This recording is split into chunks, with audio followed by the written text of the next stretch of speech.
Welcome to Pop and Politics, a show that highlights trending political news and pop culture. Each week, the ladies get together like girlfriends do to chat about the biggest local and national news stories. They all have varying backgrounds and personalities. One thing they share in common is they all lean on the conservative end of the political spectrum. Meet the ladies. KJ, T, Exandria, Shelly E, Hannah Lynn. Smart, edgy, and conservative. This is Pop and Politics. Let's get started. Welcome back to Pop and Politics. We are back live. If you're watching on YouTube, please subscribe and hit the thumbs up. This will increase our episode's reach. If you're watching on Facebook, please feel free to like and share. Join the conversation by posting in the comments section. We appreciate it all. All right, tonight we are honored to have a special guest host with us virtually. She is former mayoral candidate and longtime activist Catalina Bird. Hi, Catalina. Can you hear us all right? Hi. Great. How are you guys? I'm happy to be here. We are excited to have you here. So we're going to just get right into it. As you guys know, we highlight the topics, trending topics in pop and politics throughout the week. So tonight, let's start off with something light and kind of fun. We know that recently, like a week ago, I think, Coming to America premiered. Coming to America 2, the sequel. So it got a lot of buzz about it. Did you guys watch it? I did. We did. We watched it the first night. Okay. Shelly, even you watched it. I did. Okay. And so, what did everybody think? I know sequels are. I think sequels are very hard to excel, especially when the first one was such a great hit. This one was funny. I think there was some. I would give it a 5 out of 10. Okay. It was okay. I really didn't have high expectations because Coming to America, I mean. Yeah, that was right, like the gold I didn't have high standard. expectations. But what I didn't like about it is the feminist women are included with everything, I see what you're perspective of it. And we've seen that story so many times. We've heard it. Women are, doing their thing now. We know this. So why do we have to keep seeing that? Why do we have to keep being reminded? Well, they're like one of Africa, right? Well, it felt like it was one of those remakes, one of those woke feminist remakes where they're just clubbing you over the head with the dogma. They're like, men are bad and women can do everything, and why don't you get it yet? And it's like, it wasn't funny. Right. If you're gonna have some kind of a message, you also have to at least be entertaining. It wasn't entertaining. It wasn't. To me, It wasn't funny. It felt flat. I think it did a disservice to the original, which was iconic. And yeah, I think the messaging was extremely flawed, especially the fact that basically the plot was premised on male rape. What you mean? She raped him. Male rape or She raped female? the prince. I Leslie Jones' didn't even character catch raped the that. prince again.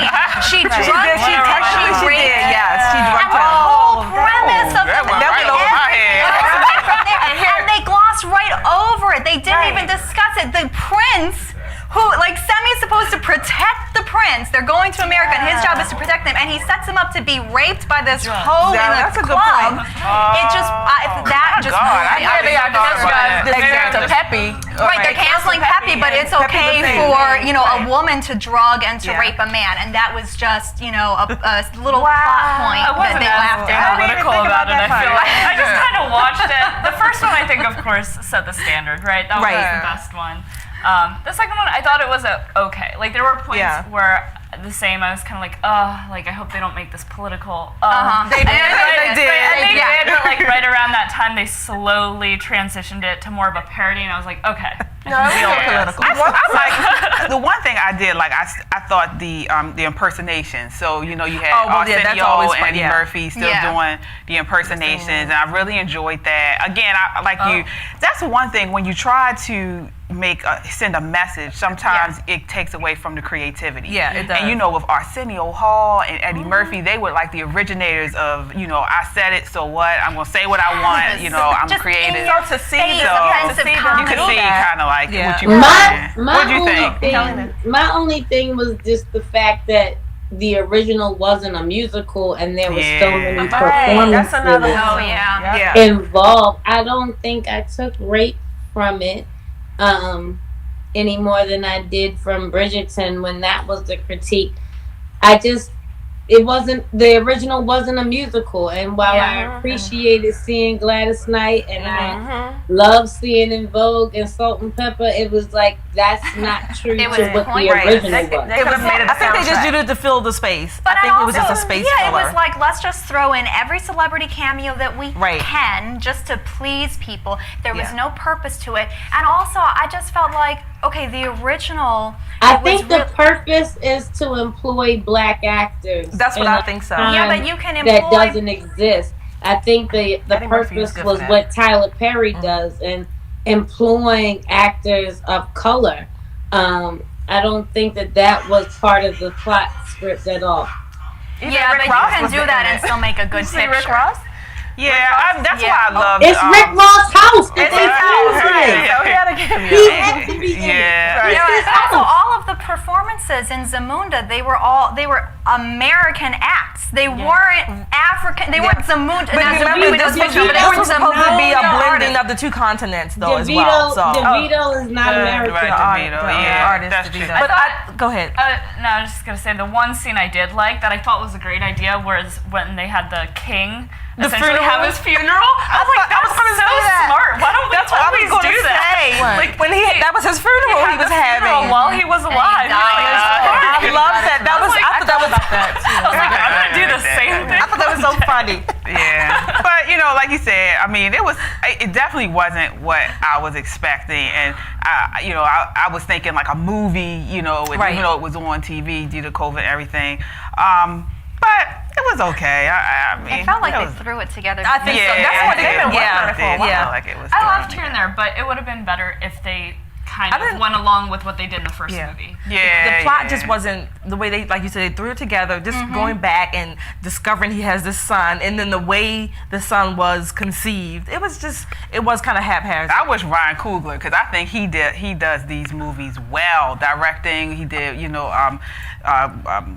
what was it? Marvel's Black Panther. Okay. And he did a couple movies that I think he always represents black cinema extremely well, where it's still a message, but then you also get the cinematography and the acting and the whole setting. Everything is right. It's really good. Right. Yeah. So. Tracy Morgan was true to his character. Yeah, Tracy Morgan. All right. Okay. Well, I figured we start off with something light today, so we will move. Tracy gonna be Tracy. Right. That's what we know. Right. Tracy gonna be Tracy. Yeah, he's Tracy at everything. Tracy's bound to woke culture too. Like he's done the whole apology. Patrice O'Neill called him out on this when he was still alive because Tracy was doing comedy. He got called out for his comedy for being offensive, and he did the apology tour. Like he bent the knee, and Patrice O'Neill, when he was still living, like made a point that comedians really are the vanguard of free speech. They're they're the ones who are supposed to be pushing the envelope. They're the ones who are supposed to be offensive. Like comedy, you can't have comedy without taking the risk of offending someone. So I mean, that's just a little side. That didn't have anything to do with the movie, but it's like he's sold out his comedic integrity to this woke mob. Wow. Yeah, I'm pretty sure his accident with a Walmart 18-wheeler and almost losing his life and winning the lawsuit against them gave him that type of brevity more so than selling out. But to each his own. Yeah, that's true. That could be, definitely a response too. I mean, like you said, no, we don't really know what is going on with him, but just across the board, we have seen. It does feel like people's hands are a little bit tied, and they're not as across the board for comedians. They're not as loose and able to do what they're they not say, as free. what They're they not wanna taking say. risks. Yeah. David Chappelle gets canceled if he does. It's a risk if he stays true to himself, but Yeah, but we'll move on. So definitely I just want to get everybody's take on that. And so we'll move on to our next topic, which is the crisis in Baltimore City schools. But first, before we do that, I wanted to show you all this video featuring Baltimore activist Munar Bahar. He is the executive director at Core Health Institute and a youth advocate. And I thought it was fitting to show this in reference to the crisis at the city schools. So take a look. And he's local, right? Oh, yeah. Right here. Local. About the lives of all children. Many people So that what run he did was Baltimore he- do not. Oh, And I okay. can prove it. Walk with me, because they don't want you to see this.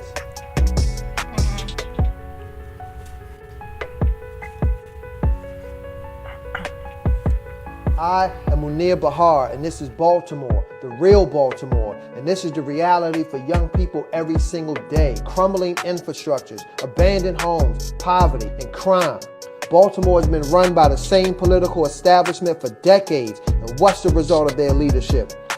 Baltimore is one of the top 5 most dangerous cities in America. The murder rate in Baltimore is 10 times the U.S. average. The poverty rate in my neighborhood is over 50%. Homicides, drugs, and health-related deaths are skyrocketing in my neighborhood. Do you believe that children's lives matter? Because I do. And the crime, violence, and poverty in Baltimore is decimating young people's opportunity to live a normal lifestyle. And they make up 30% of the population. The political, religious, and corporate leadership has betrayed the young people of Baltimore. And if they lived in the streets like I do, they would see how their blinded, misinformed, arrogant practices affect us all.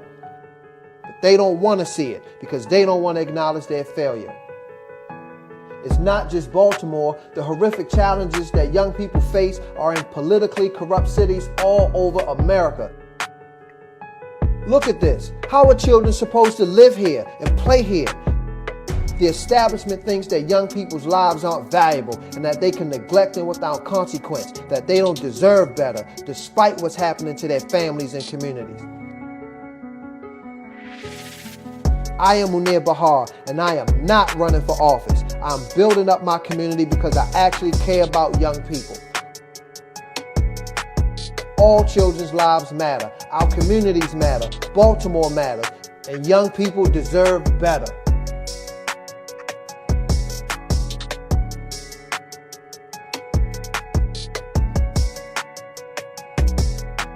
But there also has to be the alternative or an opportunity to pursue entrepreneurial talents. Some of these young guys, who knows what they'll wind up doing, what they can invent, what they can bring to the marketplace. We just need that opportunity. So the Willie Adams Entrepreneurial Institute is going to be that opportunity. And this is built by us. Not only are we building it, but I've engaged my young people in helping to build along in that process. Yeah. That I love was it. powerful. And if you see, he did like a, I don't know what you would call it, like a repeat of Kim Klacik's remake, right, of Kim Klacik's video. And I thought it was fitting just to, as we talk about this that's went on within the last couple of weeks with Baltimore City schools. I'm just going to set the background. So basically, we're talking about the story that was uncovered by Project Baltimore of Augusta Fells Savage High School. They investigated recently, questioning why a senior at the school who was set to graduate had passed just 3 classes during his high school year. His mom, Tiffany France, thought her son would receive his diploma this coming June, but after 4 years of high school, France just learned her 17-year-old must start over. He moved back to the 9th grade. Of course, like I said, Project Baltimore dug deeper into her son's records and found that his first 3 years at Augusta Fells, he failed 22 classes and was late or absent 272 days. In those 3 years, only 1 teacher requested a parent conference, which France says never happened. No one from the school told France her son was failing and not going to school. In his 4 years at Augusta Fells, he earned a GPA of .13. He only passed 3 classes, ranked 62 out of 120. So this means nearly half of his classmates, 58 of them, have a .13 grade point average or lower. So as you guys know, this has been going on for the last, I would say, week or so. Baltimore City School CEO Dr. Sonia Santalese publicly apologized today, or actually yesterday, to the students impacted by the recent grading scandal. It's too late for an apology at this point. So, this really touched me. Now you hear all the stories about, you know, how the schools are struggling, Baltimore City schools, public schools are struggling, but this is crazy. 0.13. Yes. The conversations that we have are always about funding and money. We haven't had a conversation about how many administrations lowered the grade for passing that made it possible for this child. So this is considered passing? This was considered to passing? undereducate on purpose for the purposes of looking better in statistics than actual results in the school system. I graduated in 1998, and the passing grade in Baltimore City Public Schools has lowered 5 times since the time that I graduated. A D isn't even what a D was when I was in school. So Baltimore has been having these challenges, if you want to call it that, with grade scams, changing grades, lowering the standards. So this has been going on for a long time, not just this past week. And what inevitably always comes back, the part of the conversation is, where is the school board? What is their role? What is the role of the district level at North Avenue? And how could this child slip through? It's not just this trial, because as we said, at least 50% of his class has his grade or lower. So all of those other students have slipped through or are slipping through as well. And let's just be clear, because we've done this for generations and for decades. His mother might not realize that he's functionally illiterate, because she probably is too. Because we graduated her out of a faulty Baltimore City public school system. But that can't be an excuse, though, as far as parent responsibility. You can't know what you don't. But you can't know what you don't know. If you have a functionally illiterate parent, and the child can read the microwave instructions on a TV dinner or something to operate your Fire Stick, they don't know what they don't understand. Just I'm not to be talking able about to literacy, keep just up being with your a parent and keeping up with your child's grade. Where are his school grades? Where's his report card? Where's her responsibility, or the family's responsibility?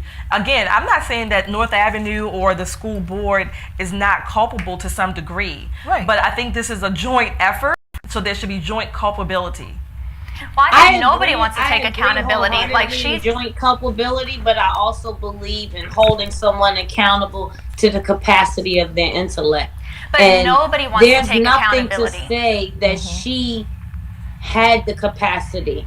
So she has the capacity as a mother to sit down with her son every night and to ask him, what did you do at school today? What were you doing? Where is your homework? Do you have any paperwork that I need to sign? She has that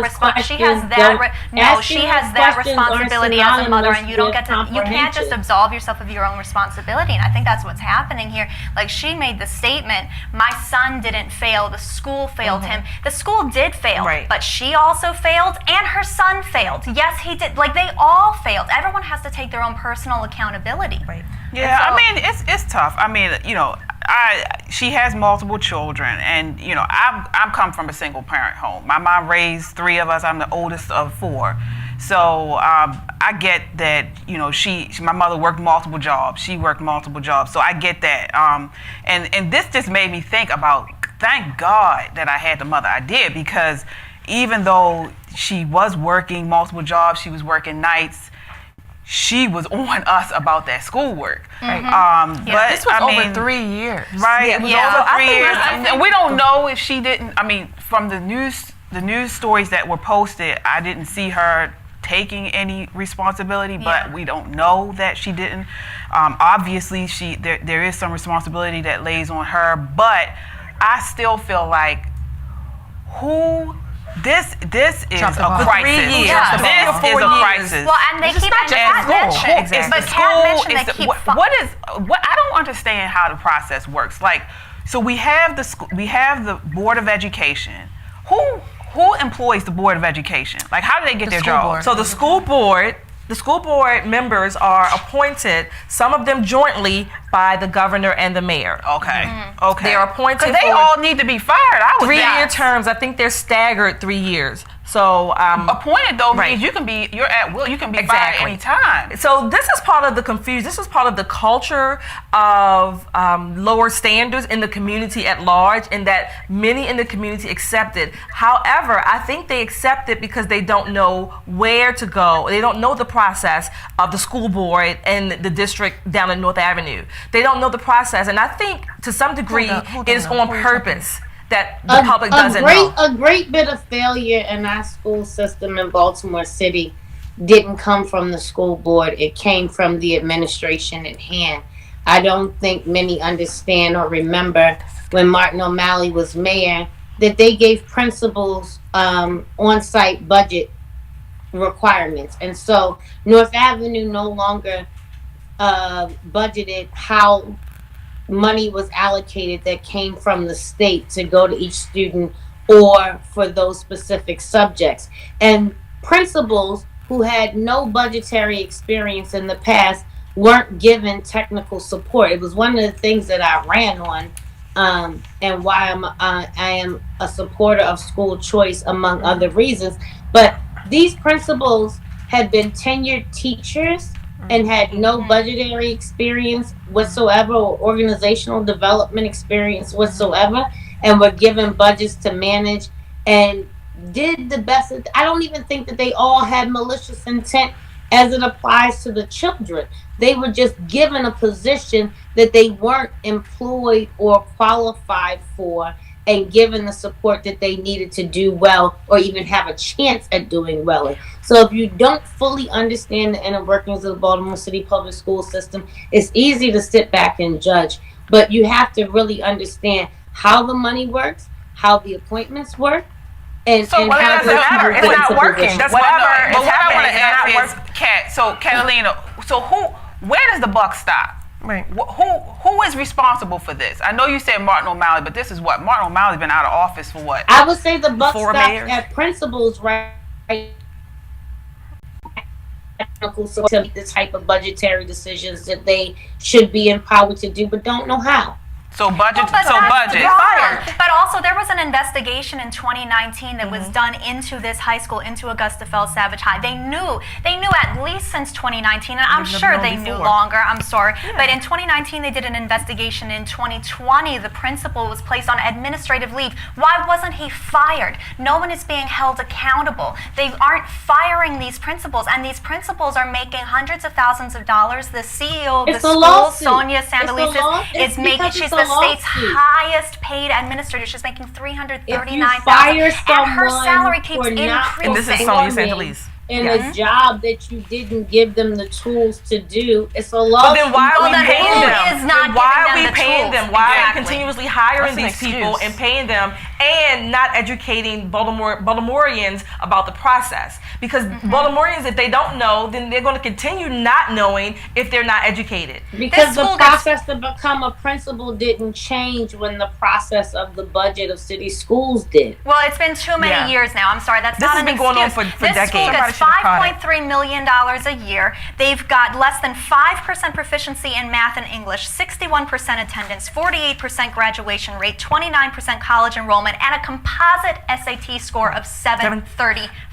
Composite. That means you are on verbal and math. When my brother went viral 4 years ago for Operation Heat, and at Matthew Henson about the schools that didn't have heat, we didn't have heat or air conditioning 30 years ago when I was in school. But it became the political issue of the now because a former NFL player put it on his Twitter. Like, the issues that we're dealing with are long witstanding and have absolutely no but how long do they go? How long do we let them go on? Answer to any of them. So after but 30 years is a lot of I agree that like I don't hold the parent necessarily as accountable as I hold the school and the other local groups, but like whose job is it to step in now? Yeah, where's the oversight? Really, I don't right, like understand who is that responsibility dictated to? Because I agree, there's, as a parent, you don't know what you don't know. A lot of kids go to school as a safe haven for what they're dealing with in their homes, but now their schools are not even taking care of them. Yeah, and let me say this. So I don't know if you guys saw on TV, Councilman Zeke Cohen. Yes. He does a press conference and he has the mother on TV. So I'm watching, and you know, it almost played like it was almost like I was watching Ellen, because he's leading up to something he's offering her, and so he's going through all this stuff, and he's like, well, you've been through a lot, and you know, we want to do this, and I'm thinking like, wow, is he gonna offer her like some money or something? And he like, I want to offer you a position on the task force. The trauma task force. And I said, what? So it's like, this is what you offering this woman? First of all, I mean, is she getting paid? Do they get paid to be on the task force? No, they don't. All right, and two, how is she equipped to be on the task force? And what relevancy is it? And because what is the trauma? Where's You're just the making trauma? everybody What into relevancy victim is instead it? of giving people the skills in order to do better. He said placating this woman. me and Brandon Scott talked about it, and we're going to offer you a job on the trauma placating task her. force. And I'm thinking, I'm sorry. what? It's nothing. It'd be better if there's all these different programs with Teaching for America. There's all sorts of programs. I mean, they should just have people come in and overhaul these schools, really. But then, in the meantime, but they should did have do that. some. That's and what they Teach should, for America does. If you come to Baltimore City and you teach in this urban environment for 2 to 3 years, you get to write your own check anywhere. Let's not act like teachers are the end-all be-all. Zeke apologized for what happened to that woman's child in the system as a former teacher, because he knows, as he tried to do with his own nonprofit prior to holding office, is that the system has been failing, especially children of color, for decades. And so But a lot of that comes down to okay the family to values and personal apologize, responsibility, but and if you value education. The restorative part is about what we do now. And so no, that task force isn't paid, and I don't know what their likelihood will be. But what we can do as parents and community members is be the added support. What we can be is the watchdog to the system. If you know that the school superintendent is more concerned with their own salary than that of the education of children, then are you a PCAP member? Are you on these meetings with the school board? So that would go, that same logic will follow for this parent. Why didn't she continue they to create keep up with what was going on with her child? to be involved, but are you involved where they create the avenues?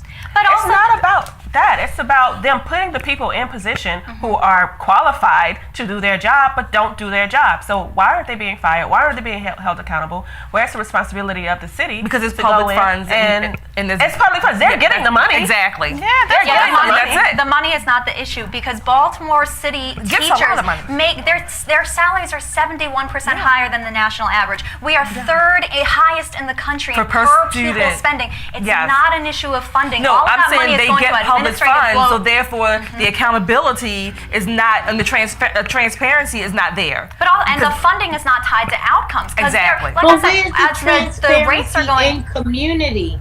Where's the transparency in community? What do you mean? That admits The community that I was too responsibility. busy at work to pay attention to my child's education. That's what we're That I saying. thought that That's what we're saying. they were She's learning culpable. something. Yeah, That's what Where's that she's culpable. transparency? That's what we're saying. She's partly culpable. Yes, the system has failed grossly, and and the system has been failing for years. So the community needs to hold the system accountable, but this woman has her own accountability that she should be responsible for, as well as those But other it's students. possible that I have sons the same age as hers. Okay, so I turn 40 next week. So it's not beyond my scope of understanding that my peers have teenage children that they may or may not be too busy with work with to fully be immersed in their educational environment.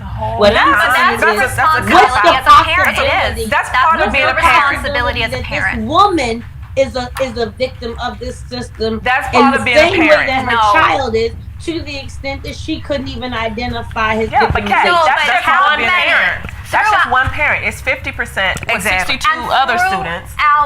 History. 50% of people that can't go to city public schools. How many kids have gone to school, have been the first person in their family to go to college? Look at these success stories of parents, especially coming up, especially if you talk about in the black community and the history in Black America and overcoming slavery, the generation you talk about, Ben Carson or Clarence Thomas or Thomas Sowell or all of the Larry Elder, people whose parents did not have college degrees, did not even have high school degrees, could not read, could not even sign their name, but knew enough to instill the discipline and the value in education in their children in order to make sure that their children could do better. So a lot of it comes down to what we value. But Hannah, the thing that you're missing is that those educational systems were different than the ones that we send our children to now. But they were and responsibility of the than they were back then. What they it doesn't matter. You're making excuses. Showing up to school. They worked because those people came out reading, writing, and doing at least basic math. They surely have been successful in their lives since then. So those school systems worked.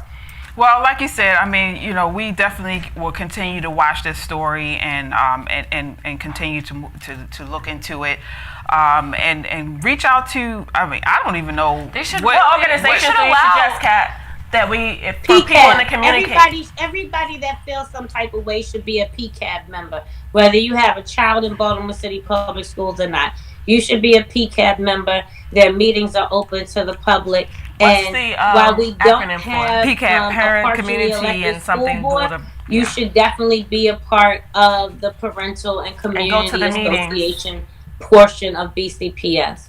Okay. We should put together a school board. Well, that's really my thing. I mean, you could have all these people out here advocating for their communities and advocating for their children, but if the people at top keeping these people in the system and they're hiring these people, and we continue with this cycle of excuses. Yeah, excuses. What are they gonna do? I don't understand what that means. You know, going back to also even. I mean, to me, it's like choice. My mom, when she had us, let people go where they're gonna go, and then she moved into a better school system. She made the choices that she needed to make in order to make sure that you had the best opportunity. I mean, we were taking cabs to school.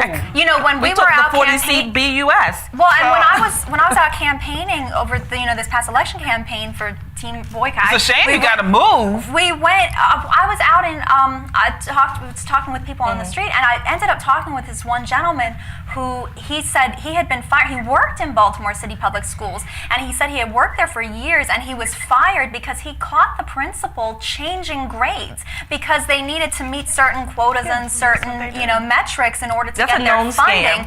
And so when you just keep seeing this corruption, it just keeps they keep passing the buck, not taking accountability, and then actually there's actual corruption within the system, and they're not prioritizing the children. They're covering their own butts. And this guy got fired because he was willing to speak out about it. Well, like I said, we'll continue to follow. We'll move on now to our next story regarding the parents of Michael Brown. So according to the Griot, the father of Michael Brown and other activists from Ferguson, Missouri, are demanding financial support from Black Lives Matter after the organization revealed it raised over $90 million last year. Yeah. Speaking of funds and misappropriating funds, Black Lives Matter, this is the first time in 6 or 7 years that they've actually released their financial statements. Oh, wow. PAC report. And from it, it said that they grossed over $60 million in 2020, yet they only, that's after spending nearly a quarter of its assets on grants, funds, and other charitable giving. But other than that, the International Black Freedom Alliance in Ferguson, who is headed by Tori Russell, is requesting funds to continue to do the work that they've been doing by having an annual, how do you say the word? Commemorative? For Michael Brown, mutual aid funds and Black Panther-style programs and services, and organizing fellowships and stipends to fight white supremacy full-time. And he said that he's not trying to beg for handout, but he's coming for what they deserve. And that also included freedom fighters and the ones who've lost their lives and were imprisoned and their families. This is $20 million that they're asking for. So let me make sure. So Michael Brown parents are asking BLM to give $20 million to the community. Along with the International Black Freedom Alliance, who he's a part of. And Michael Brown Sr. said that he only received $500 from groups affiliated to Black Lives Matter. So he's asking for funds from BLM. Yes. Because of his advocacy or his activism prior to BLM. He's saying that because of Michael Brown, his son's death, they got his death and got all this money and $60 million. Formed based on the whole Michael Brown situation. In response. So basically, the parents want their cut for using their son's image and death and everything. Okay. And all of the money that was raised, he's like, well, we want our money. He said, we're not begging for handouts. We're just coming for what we deserve. And based off of his own son's death. Well, has there been a response from BLM? There was a response, but the only thing they really said was the organization wasn't formed until 2015, a year after the Ferguson uprising. Oh, they literally God. And that it has never received. The hands up, don't shoot narrative and all of that to push their fundraising. It's a false narrative, hands up, don't shoot. Yeah. They said they also never received. And that's what they formed based on. They never received a formal request for funding from the foundation founded by Michael Brown Sr. Okay, so but there are also their requests. They call BLM 10, which are 10 chapters who are saying, "Hey, we're your affiliates, and we never got money." Okay. Yeah, so where does all the money go? That they aren't who are the official charity affiliates. organizations? Yeah, where's all the money going? Who are the charity organizations that got money from BLM? Whoever received the money ever? No. Black Lives Matter said that the Black businesses that were burned over the summer? They said that were they giving money to them to rebuild their businesses? They could. No, they gave $3 million. They gave $3 million to Black people struggling financially due to the coronavirus pandemic. They gave $3 million, and they took in how many million? Over 60. And that's just in 1 year. 60 what was left after they paid their, people and whatever their expenses. So again, I mean, it's just another situation where we're looking into BLM. I mean, I understand BLM is not their core function is to raise awareness regarding police brutality and aggressiveness in Black communities. But like you mentioned, is this? I mean, we just talked about Baltimore City Public Schools. We talked about crime. Is this something that's not their core? That's not their core value. Their core mission is to protect and anti-patriarchy with the families and take out the Black man, but put in LGBT, including all the the alphabets LGBTQ. I think it's completely intellectually disingenuous to make that synonymous with what the Black Lives Matter movement is. What they say That's on what their they website, in their platform. It's literally what they say. Whatever your sociological it's a Marxist organization. No one that is saying that unarmed Black people should not be killed by law enforcement, or law enforcement should be held accountable when they do so, has anything to do with same-sex marriage, removing men from the home. Well, then why do they have it in their platform? That's completely intellectually disingenuous. No, it's not. Very well. So Catalina, you're saying that is not part of the organization's goal or vision or mission to dismantle, to create the patriarchy and we read it. Right, you read it. You covered it on the topic. No, let her respond. It's not.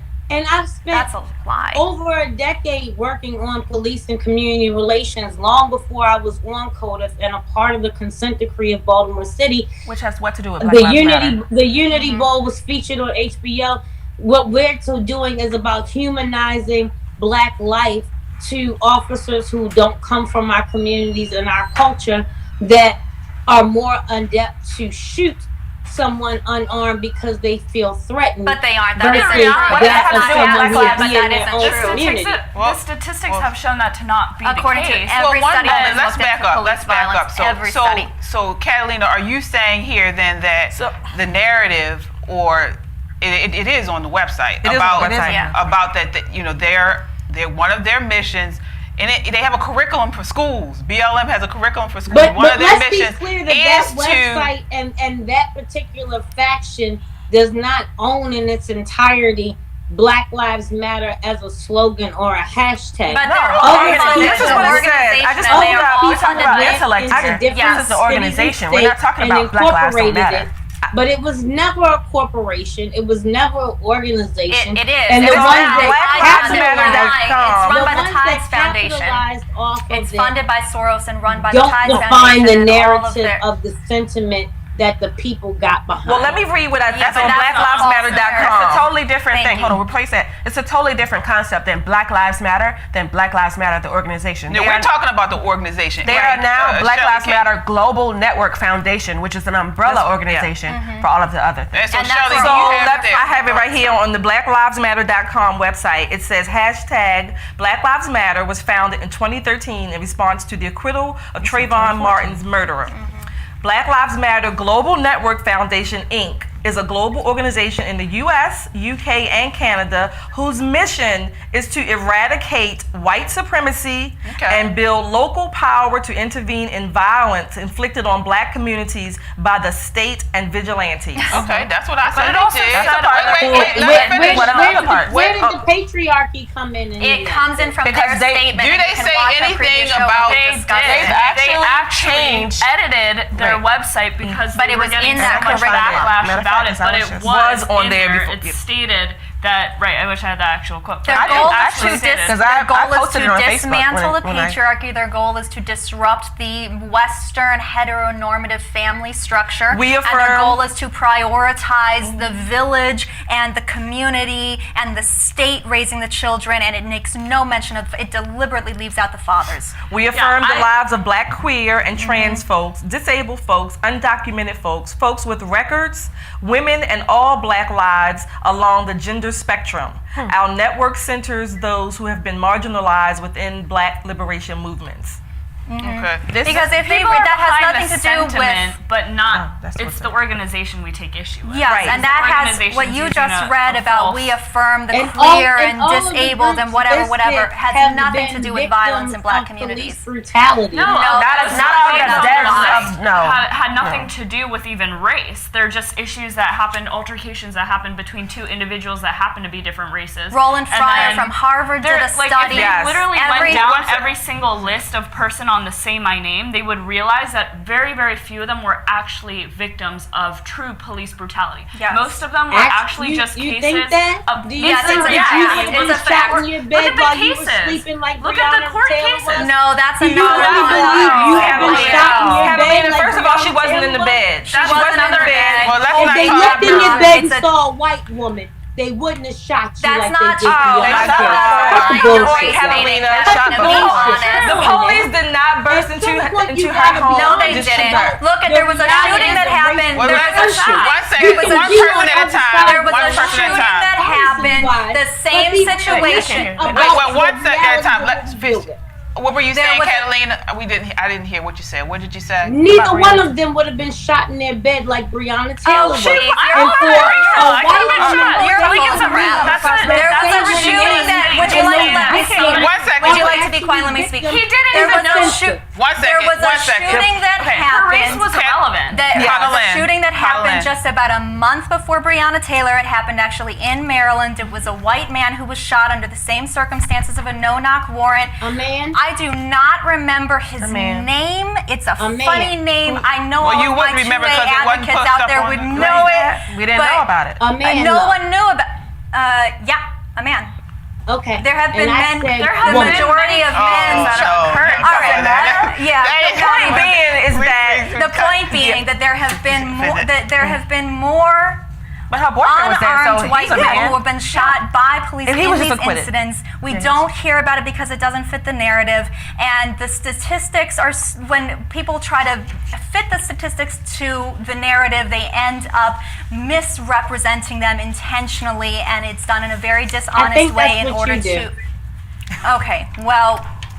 I mean, that would be your opinion. Look at the testimonials and the case statistics. There are facts and then there's your feelings, but we'll go with the facts, Kat, on this show. Okay. Well, like I said, I mean, this is something that's definitely a passionate and something that's very important issue. So we'll continue to look into this. But like it's not us asking; it's the parents of the Michael Brown. He's saying, where's this money going? Hey, that's fair. Just from the standpoint they're using and in his that son regard, to I further agree with them. case. I think people like Benjamin Crump are the ambulance chasers of these type of events, and they go and they represent families and give them false expectations for civil suits that they might never get awarded in. I'm not against that part. What I'm against is the narrative that these things didn't happen and aren't wrong.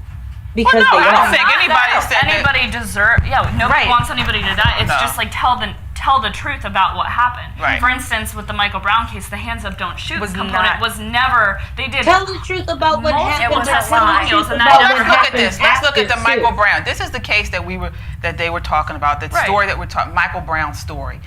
This has been. It has been substantiated that this was not the case. He didn't have his hands up. It was a false narrative. It was a false narrative. Do you acknowledge that, Catalina? It's heart-wrenching. The jury was a Do you acknowledge that, Catalina, that it has been proven? It's not something that we're just throwing out there. It's been proven that his hands were not up. Even the and this witnesses, was a false narrative. His hands weren't up, but he was still unarmed. He was reaching for the officer's gun and he shot into the car. Why does that make him? He was still unarmed. So he should not into the car. He was still unarmed. Oh, come on now, get a grip. That. So if you go up to an officer, an armed officer, a law enforcement officer, and you try to take his or her gun, what do you think is going to happen? And that's going to happen whatever skin color you are, and that's been documented by facts, by the data. That part wasn't proven. We don't know that he tried to take the yes, it was. Weapon. It was in court. We know that he tried to defend himself. From what? And if you've never ever been in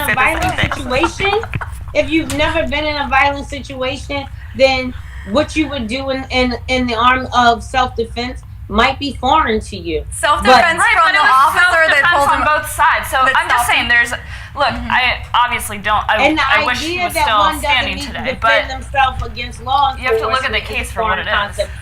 I mean, we'll move on. It was about Black Lives Matter. We'll leave it there. But I will say this.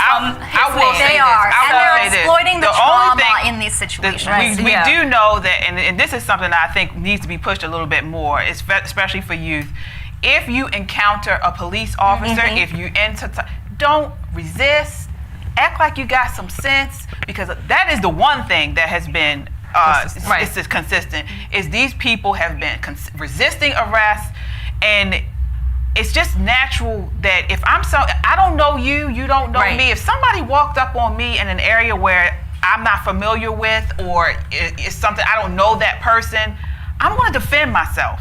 That's just a natural reaction. And so then you have something with police officers who is already have this contentious situation. It's already a tense situation. Just be cool. Right. So we'll just leave it at that. Before you leave it, I want to ask a question, and I don't care what you call me, not so much you, Catalina, but the audience. I'm going to ask the question: why does it, seem that most of these altercations, particularly with young black men, escalate? Why aren't the black men in general? Why aren't they not just obeying the officer's order at that time? And if the officer is wrong, because all officers are not right, I'm not saying that every officer is right, but if the officer is wrong, then take it up at least after the situation has calmed down. There's no time for that in the mix of I'm saying before they even get to that point. If the officer pull out their guns, if the officer gives you a lawful order, why not just obey it? But Shelley, and this is what I've been saying since our first episode, is what's so dangerous about this false narrative is that it is going to get more young black men killed. Because when you're saying, like Kat is saying, well, he had to defend himself because the officer was a danger to him, the officer was a threat. Remember that one we talked about, Smith College, the race hoax at Smith College last week, where the young woman, when she went on Facebook and she made that hysterical post about how her life was in danger because the campus officer was armed, and they weren't armed. None of the campus police were armed. But if you keep perpetuating this false narrative and you keep fomenting this sense of mass hysteria and paranoia so that any young black man who is approached by an officer has it in his head, oh, this officer is going to kill me, so I need to act. He's already on. You are setting him up for that situation. You are setting him up to get killed. All right, we'll leave it there. We'll just leave it there. That's delusional, but okay. It's the facts. Okay. So Freddie Gray didn't die from a narrative. He died because of a culture of Baltimore City policing among impoverished and communities of color. And while we don't all have the benefit of being white and blonde like you, Hannah, right? Oh my gosh! You know what? You know what? You know what? The reality that you don't have to want to own or accept, but it's very real. Right. Well, I know there were 335 murders in Baltimore last year, and that was very real, and that hit home for me personally on Christmas Day. And those were not from police officers. Real deaths. And those weren't from police officers. But police kill people too. But the 300 plus murders in Baltimore every year are not from police officers. It's not from police officers targeting and killing black men. Those 300 plus murders every year in Baltimore are from black on black primarily. There is a real crimes. genocide that is taking place in Baltimore City. There is a real genocide that is I don't care if it's inner or outer. I don't care if it's inner or outer. Well, we'll move on from here from now. I'll leave it at this. I'll say this. You know, I grew up in inner city. You know, I moved to the county, and I have been a victim of racial profiling.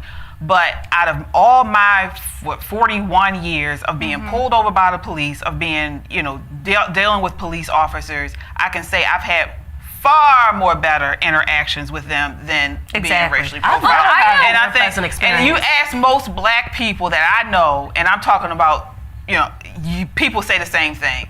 It is a false narrative. The numbers do not match it. Look, and, I know, you know, we'll just leave it at that. But I know we have to move on. Victims of police brutality, and their story was never told. So we'll leave it at that. Just to be clear, my best friend is a Baltimore City police officer. Number of people in my family wear the badge. I have a great respect for the profession, but the reality of the institution and its impact on communities of color cannot be lost in that. Well, we need to have respect for the facts as well, and for objective We'll reality. move on. All right. So next we move. The facts on your community or mine? It's the same community. They're not. It's the same community. So It's not. You know what? I got you. We'll move on. So next we move to City Council President Nick Mosby's BOE meeting. So, Shelley, can you provide some information for the background regarding that? Okay. This is Mosby again, the other Mosby. So, and I'll follow up stories with this continuing saga. This week, we're talking about Nick Mosby, our Baltimore City Council president, who is defending his spouse, his sleeping partner. So, you know, fine. But he's defending her on city time at the Board of Estimates meeting, where he allowed 2 towing company operators to sort of bash, I guess I would say, OIG Cumming. Now, Ms. Cumming was not invited to defend herself, although the solicitor was there and he defended her OIG report. Mr. Mosby, President of City Council, Mr. Mosby, was sort of warned in the meeting, or kind of, you know, nudged a little bit, said, well, you know, this is kind of out of order. We're not talking about this topic right now. So even if these towing companies speak, they're not going to move the board one way or another, because they were not voting on that issue. But Mr. Mosby wanted to make a point and embarrass Ms. Cumming. Again, another aspect of this bullying, Ms. Cumming from the NAACP, from Nick Mosby, and then to some degree, his wife, the prosecutor in Baltimore, who, by the way, has not prosecuted maybe some of those 330 murders last year, at least not yet. So we have, again, we still have this ongoing idea that Baltimore City, the City Council, the Mayor's Office, City Hall is part of this corruption. We have, you know, not just the education system in Baltimore City, but the City Hall itself, or the people in City Hall, who keep perpetuating this corruption. Ms. Mosby was found, at least in the OIG report, that she did not do what she should have done. Report her travel after a certain amount. Nick Mosby, of course, he's going to defend his wife by all means, but not on city time. not on city time, not in his position as a city council president where he's supposed to be representing the whole city. This is still going on. Ms. Cummings, again, to her credit, is sticking behind her report. Wait, Yeah, to be good for clear, how did he defend his wife? He allowed these two tow companies to basically come in and bash Ms. Cummings to say that her report on their business with the city was not up to par. Well, they accused her of racism. They accused her. She's The the R word first again. Latina. Yeah, she's the first Latina inspector general, and she was being celebrated in the press for that very fact. Right until now, it's politically inconvenient to mention that. So. Because it's more convenient and expedient for these top-level government officials in Baltimore City to use the racism smear in order to try to discredit her report. So it really, I mean, I think you and I had the same reaction, that it seems like an intimidation technique, because they're accusing her of deliberately targeting black businesses, and the NAACP is investigating and accusing her of targeting Marilyn Mosby and doing this report that was unfavorable to her because she's black. Marilyn invited her to Excuse me, I'm still investigate. speaking. Yeah, she Yeah, did. we did. We've been saying Marilyn that. asked We her did. to investigate. We did. Yes. She asked her to investigate, but she doesn't get to determine the outcome of the investigation. No, she doesn't. And the NAACP was wrong to protest Isabel because Isabel only did what Marilyn asked her to do. Well, even if she didn't ask her to do it, technically as the OIG, she is charged with protecting or investigating fraud, waste, and abuse. And she's doing that. And she's doing her job in an exemplary way. But the fact that everybody's caught up on her findings about Marilyn and ignoring the fact that Marilyn invited the investigation. We've been saying that, but what is the point? I mean, so what? She invited her. So what? So what? She invited her to investigate. So her, what? And she did an investigation that Marilyn Mosby doesn't like. You're both saying the same thing right now. Yeah. I mean, I don't think anyone's questioning whether Marilyn Mosby, requested the investigation. The question here is whether Nick Mosby, City Council President, is using the time to go after this woman on behalf of his wife. Did y'all know him as a council person or a delegate? Are you surprised at how he behaves in this new section? Did you know his track record as a previously elected official, or we just now paying attention? Well, no, we're reporting the story. Yeah, we're just reporting the story. I mean, and again, Ms. Cummings' report for these two tow companies were basically out of, again, investigating fraud, waste, and abuse with their city contracts. And so, again, like you said, Marilyn, Nick Mosby invited these two tow company owners to come and basically, lay out their case against Ms. Cummings. Well, this is what you have. I mean, honestly, I wouldn't probably expect anything differently. This is what happens when you have, people who are related in leadership and government. You're going to have areas of situations where, one's going to scratch the other's back and do this. And this is what the people elected. I mean, Giovanni Patterson, ran against him, and in one of his messages, and I did assist him on his campaign, was, you don't want to have two people, in the same household in city government. But people still elected him. So this is what we get, honestly. Let them own it. Yeah. You get what you voted for. Well, again, we say that, and I hear that, and I've even said that statement over the years. But when you actually think about it, it's not just so much we get, because there are people who get and didn't even vote for them. The innocent people still suffer. The taxpayers still foot this bill, and we still come up with the corruption. Because they all got raises, right? Oh, they got raises. He got more staff. Yeah, and he got new staff. So again, that's another bill that Baltimoreans are going to have to pay in this ongoing debacle. Well, and this is the other thing about Inspector General Cummings, is that she seems to be a real woman of integrity, because she's already uncovered over $1 million. And this was just as of 2019. She had uncovered Oh, really? Okay. The report that I read was 2019. It was over $1 million in wasteful spending that she had uncovered, and I'm sure it's much more now. But she's also the first truly independent inspector general that we've had, because previously, when the office was created, it answered to the mayor, and so previous inspector generals were dismissed by the mayor when they started looking too closely at corruption and graft within top level officials in City Hall. And at this meeting, this is the meeting where Nick Mosby was guaranteed or authorized, if you will, his 4 additional staff members. Mayor Brandon Scott, who initially said that he was against that this was not the right time to add staff in the middle of a pandemic. People have lost their jobs. It just didn't even look right. Didn't even have the right optics. But Mayor Scott, as is being reported, acquiesced to Nick Mosby. Again, because I think it was reported in the Brew, Nick Mosby made a comment or stated some kind of way that he would hold up Mayor Scott's appointments in the city council. So again, this quid pro quo corruption that Baltimoreans are paying for. Well, in the year before Isabel Cumming took office, the OIG had not issued a single report. Well, Kat, you're shaking your head. What are your thoughts on that?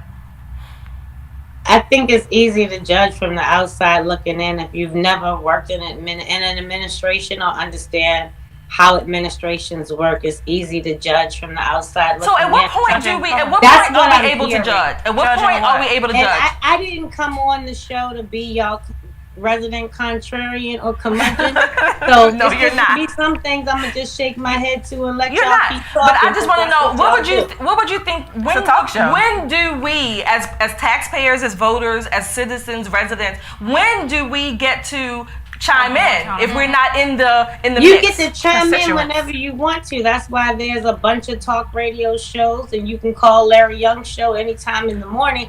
But an understanding of the depth of policy and how administrations work to be able to accurately assess hiring and firing practices is not something that I see anybody on this panel having an understanding of. Well, I think it's very easy to understand when you see corruption. You don't know that number one about us. You don't know that, number one, about us individually. Whether or not it's true or not, you don't know that, number one. Number what two, administration did number you work two, I will always take the position that as a taxpayer and as a voter, I can read and I can make assessments. I do see that that Baltimore City is not benefiting from these appointments. It's our civic duty. Exactly.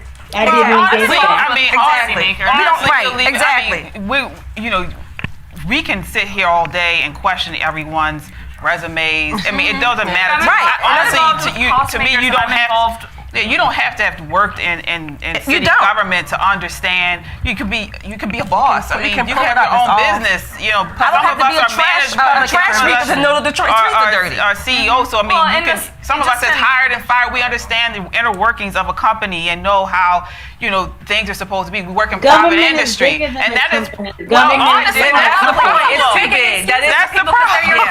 That's the problem, and that's why we have so much corruption and so much waste. That's the problem. You have people, there's so people much who work for the money. Right. You have private industry who leave the government because they find out how wasteful it is, how inefficient it is. So sometimes it takes someone like us who come in and look from the outside, who have worked in private industry, who have hired and fired people, not even and civilians, and people that have managed and project know how to read and can go and view public information. Do something. So I mean, I honestly welcome people outside of government to come in with fresh eyes, with new ideas, and look at this and say, hey, we need to go a different route. Because right now you have the same people in office. You just have this, this rotating cast of characters, right, who are all they're doing is just lining their own pockets, and they're not doing anything productive for the people, for the citizens my goodness. in the city. I mean, if this is what you get from people who are educated and I'm not talking about that. experienced. If this is what we get in Baltimore City from people who are longtime government officials. You have Brandon Scott, Mosby, all these people who have been in government for years and years. If this is what we get, I don't want it. Exactly. All we have to do is look at the people. They haven't even been in office. Yes, they have. Come on. You can't even say that with a straight face. Brandon They haven't been in Scott office as long as their predecessors. Agnes Welch held her seat for 27 years. And what happened? Brandon hasn't even been elected for He a was decade. on city council. Oh my gosh. They got back here. He practically had And Robert, he you practically just was said on there, the city council Has been table. in office for a while. Has had other positions. You said yourself about Mosby that he's had other positions. He's had other positions. He served all of them in one term, if he even finished that. Well, what happened? He's in the city government. None of the new people have been in office for more than a decade. ridiculous. But that's None of the new that's people have been in office. Those for are new more people. than a Part of decade. the government. You haven't been in office To be either. able to make Brandon change. Scott is not new to this playing More than a field. decade. He got some time to make change. How do you explain the Brandon government Scott is before not they new to got this in? playing field. Not He's even elected talking about mayor, him. but he has been on the city council for a number of years. He's been on the city council for less than a decade. Oh, like I less than a said. decade. So Okay. if we are in, No, that's fine. No, you're right. You can figure out how things work in 6 months. So it takes months, you know whether you want to be No. This is why Baltimore City is the way it is. No, she's saying If you're not people in that who position. want No, to make changes. Right. No, she's saying it takes at least 2-3 decades to cause change to create. Oh yeah, but change. in the meantime, Baltimoreans are still getting corruption. No. So I gotta go through generations before I find some type of change. Please, No. Stokes has been. I won't accept that. I don't accept that. everyone new is not corrupt, but change I'm does not take saying that they are patience. corrupt, but I'm saying we need new But change ideas. does take patience, and it's long enduring. Well, And that's why people don't like that part of the work. All right. Well, we'll end Well, I on think that. all of I us agree would. with that. All of us would be willing to work with any of. That's the thing. Like, I'll Instant critique people, but gratification also in the work with them. microwave generation ain't gonna get you nowhere. Well, so far, that's everything that we've exactly been what- paying for hasn't gotten us either. With all these people, even collectively, their experience and their time. It's been their corruption tenure, after We still corruption. haven't gotten the good things. All right, that we'll Baltimore move needs. on. We'll move on from that. We'll move on. We It's live the in a same thing over democratic and over city. again. I think And that you each talk requires to the some party self-assessment where they election critique leadership. themselves. Yes, We would love to. absolutely. And not blaming everyone else when you are being held accountable by the taxpayers. All right, and that leads us into our next discussion. So we are still on Ms. Mosby's closed OIG investigation. And also want to let the viewers know we have reached out to Ms. Mosby's team to invite her on to give some type of reference or clarification regarding the OIG investigation, but they have declined. We also reached out to us. Right. We also reached out to the OIG, and she did respond. She did say that she does not like to get involved with politics. She likes to stay above political politics, and the investigation, her report is closed. So And I respect her for that. I think Right. that, again, that shows that she's not playing politics. She's a woman of her word and a woman of integrity, stands at behind least her so far report. as Job done. what it seems, yeah. Okay, and so you have some information regarding Ms. Mosby? Well, The other Mosby. yes, the other Mosby. This, I kind of had gone down a little bit of a rabbit hole when I was looking into her travel expenses, and we mentioned it last week.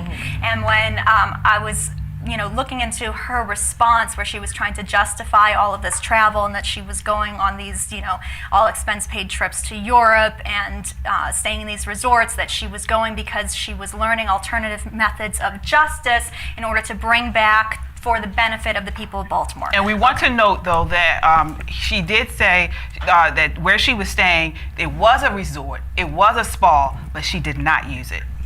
Oh no, because Yeah, sure. it just had the name of spa. Right. It just had the name spa on it. She didn't go. But I don't even care. I don't care if she went to a spa or not. What I care about is the 335 deaths that we had in this city last year, right, under her watch. So there is a movement. So this is where this little rabbit hole led me. There is a movement called the Rogue Prosecutor Movement. Cully Simpson from the Heritage Foundation has been doing a lot of reporting on this and investigation into this. So he is the one, I think, that has coined the term the rogue prosecutors.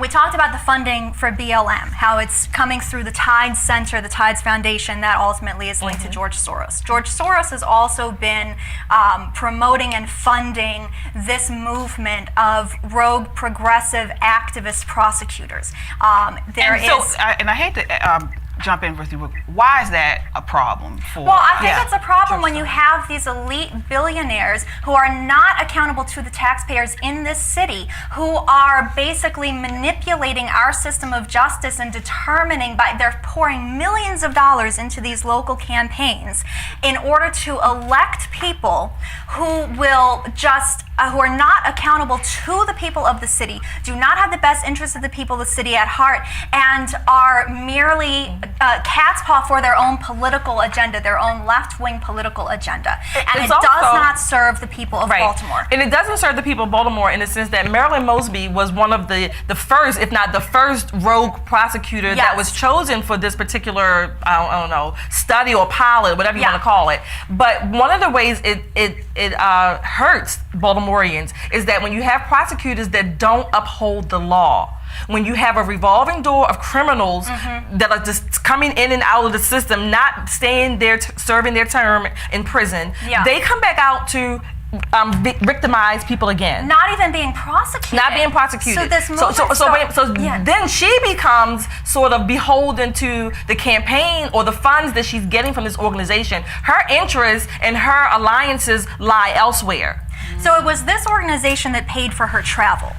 And the Fair and Just Prosecution Organization paid for her travel, which is also funded through all of the Tides Foundation and all of these different dark money organizations that are ultimately linked back to Soros and Open Society. He started this PAC, the Justice and Public Safety PAC.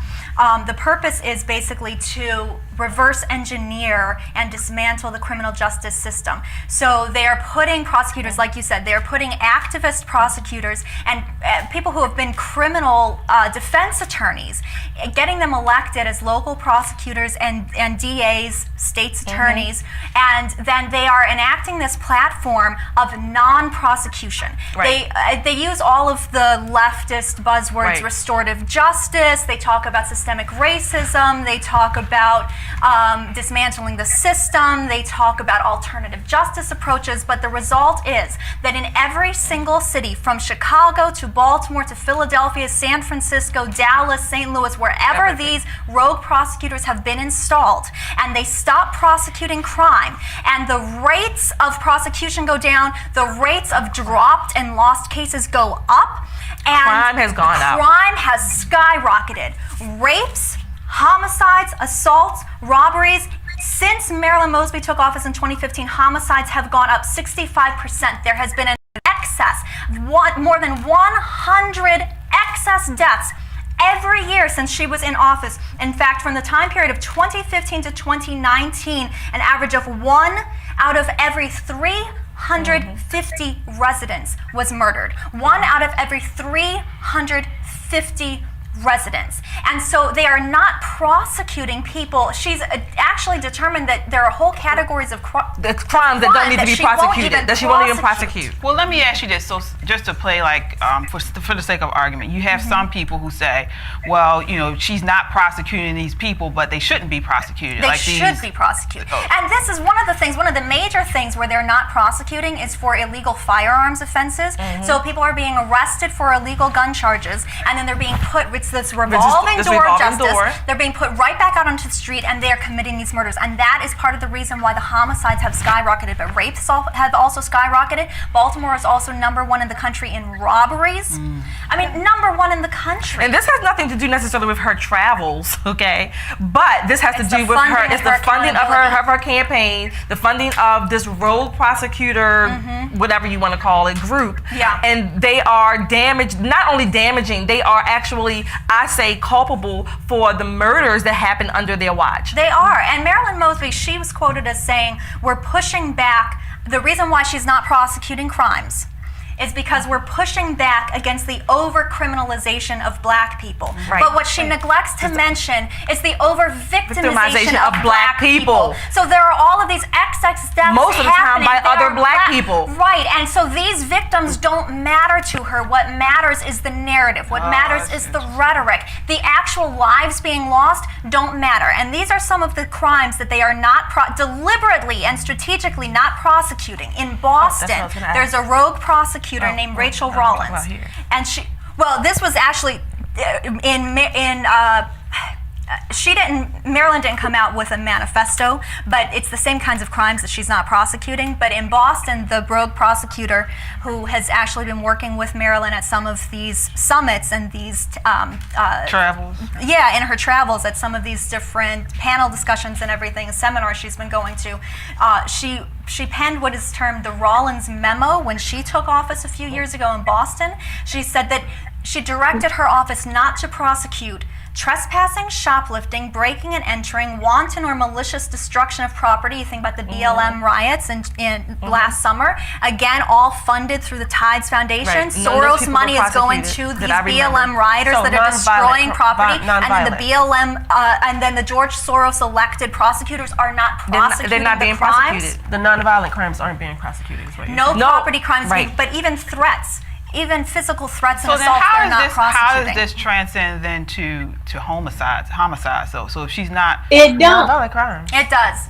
Because since she took And office, guess what homicides have else? skyrocketed The state's attorney don't have 65%. any bearing on judicial discretion. You talking She's about the what crime prosecutor. gets prosecuted and what doesn't. Yeah. The sentencing falls on the judge. We No, don't. But if they're not even being They're not even prosecuted, prosecuted. but they're not even being Judicial prosecuted. discretion and the parole board. No, that's But they're not correct. even being The prosecuted. recidivism rate and who gets to come back into community. No, but they're not I even mean, being we can be prosecuted. honest You're not about understanding not that liking point. the state's attorney for whatever political reason, but let's be very clear about what her legal obligation is and the job that she has and what authority is she has. You Yeah, talking to about prosecute crimes. To prosecute crimes. yeah, to she prosecute. And this is a prosecutes her trend office across all of prosecutes these crimes. cities. Yes, but judges do the sentencing. And we're there not- are but they can't judges sentence that someone look that they at haven't don't been prosecute, arrested. that haven't been brought before the court. See certain types of defendants for whatever reason, be it a paid lawyer or empathetic public defender, that have judicial discretion. No, that's not what we're talking about. legislated. But what We're talking about Of the deliberately sentencing. not prosecuting entire You wanna categories talk of about how crime. people get back on the street? That falls at a judge's feet. No, but you let's can't. The hold her judge can't accountable issue a for sentence what if her you're not. office I don't understand what you're not actually getting does. about this. Well, let me ask you this. So, the question to get everything started, you got to prosecute. First, you got to arrest. Yes. And then you have But to the prosecute. police aren't even right? Police aren't even arresting arrested because, look, in San Francisco, where there's this other rogue prosecutor in San Francisco, right?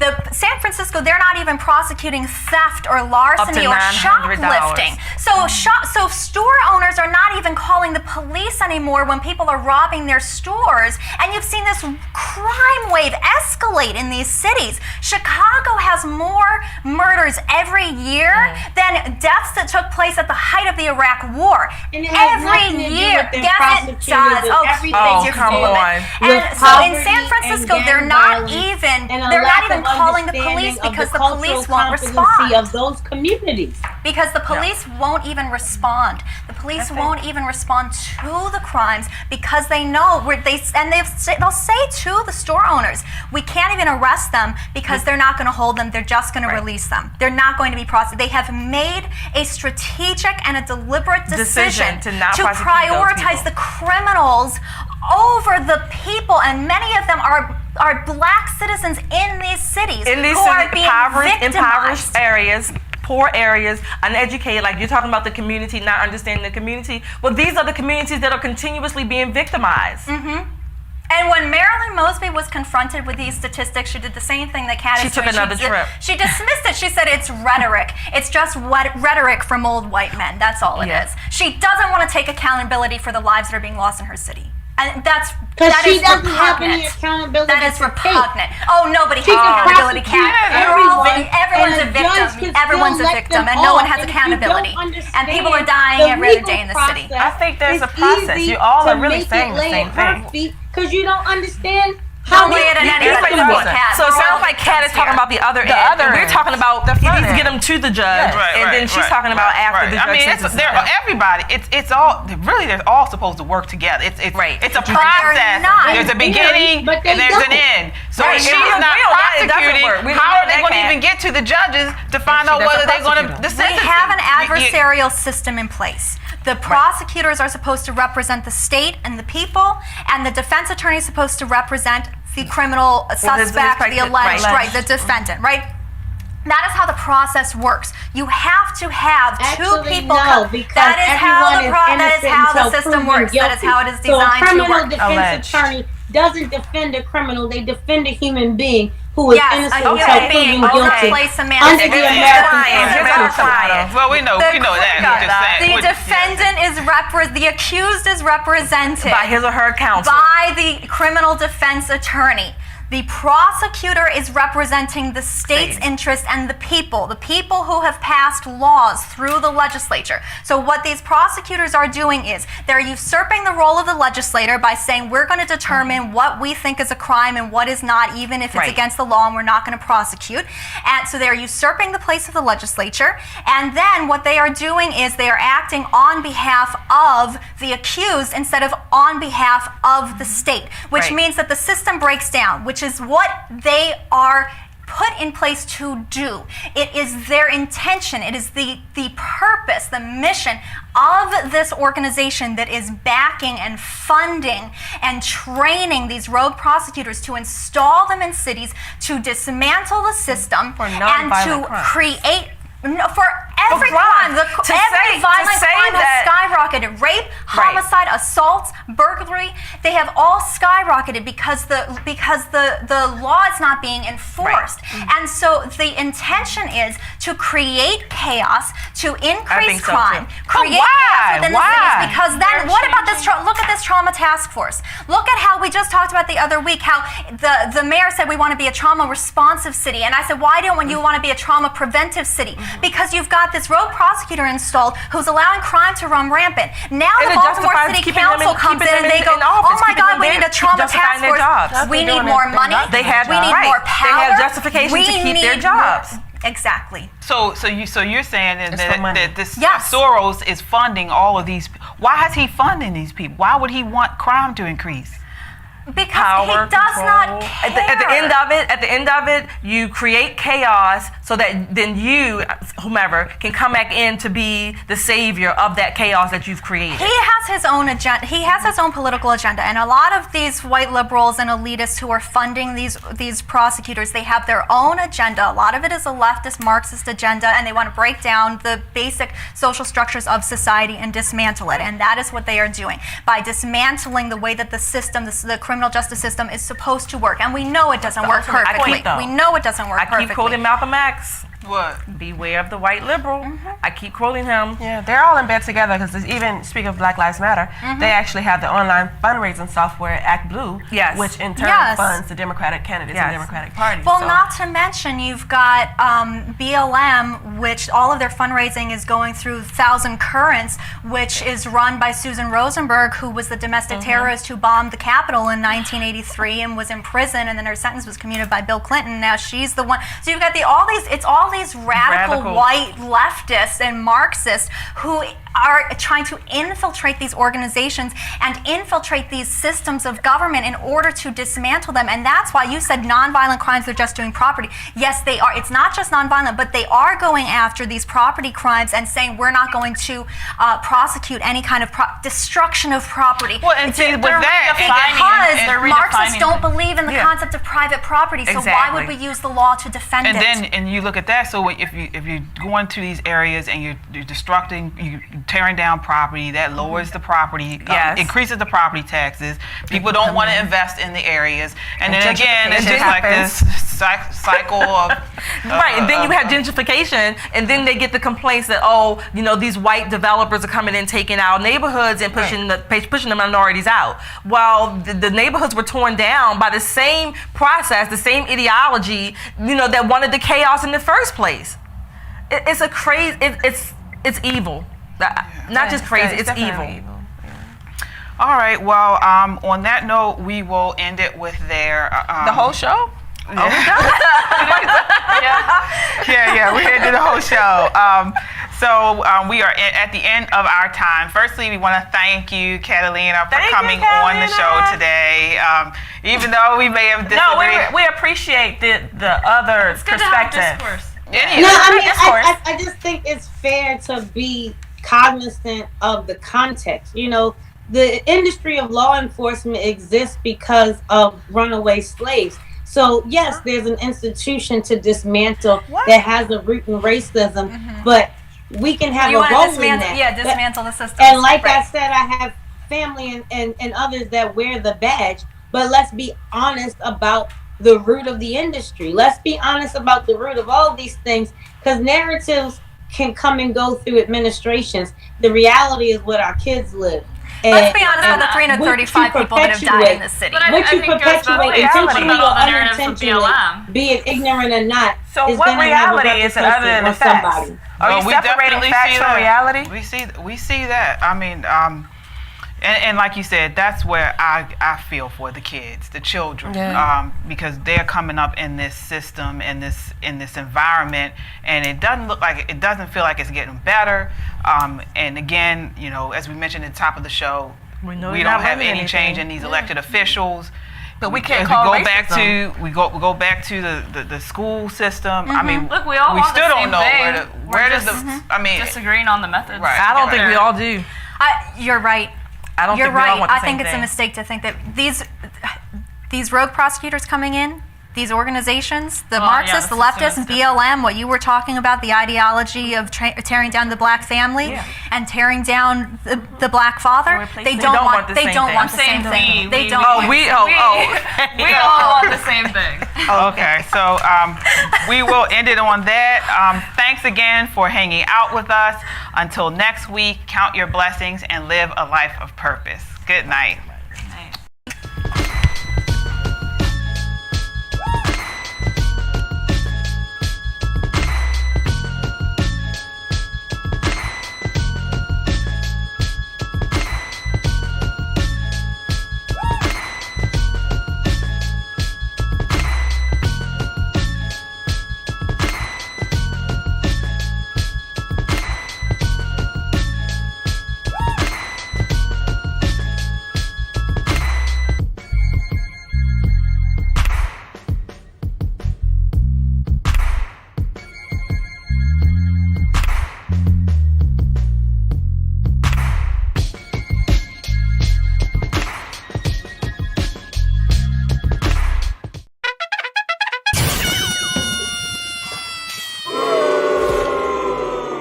Were you silent or were you silenced? I knew that if I didn't say it, that I would do it. And I just didn't want to be alive anymore. And that was a very clear and real and frightening, constant thought. Were you silent? So we have in tandem the conversation of he won't be given security, he's not going to be given a title, and also concerns and conversations about how dark his skin might be when he's born. What? About how dark your baby is going to be? Potentially, and what that would mean or look like. Ooh. That was relayed to me from Harry. Those were conversations that family had with him. Were you silent or were you silenced? Is he taking your calls now? Yeah. He is. There's a lot to work through there. You know, Or were you silenced? I feel really let down because he's been through something similar. He knows what pain feels like. And Archie's his grandson. Yeah, she did, without question, she saved him. I think that's lovely. I would disagree. I think he saved all of